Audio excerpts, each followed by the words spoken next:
So hello everyone, it's Megan JJ, ang yung florista dito sa bansang Kuwait. For this video, I just wanna share yung kung paano natin i-check yung biometric natin dito sa Sahel app. So of course, you have to click that Sahel application.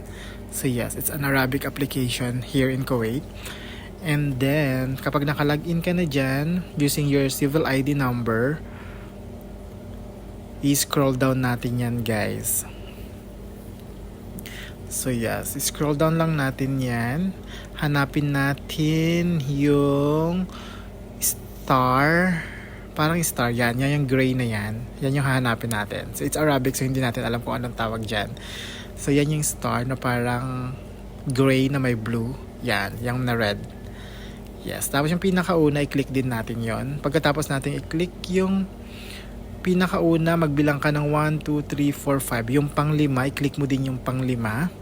Diba? Hindi natin alam kung ano yung mga nakasulat dyan guys. Pero yan yung legit.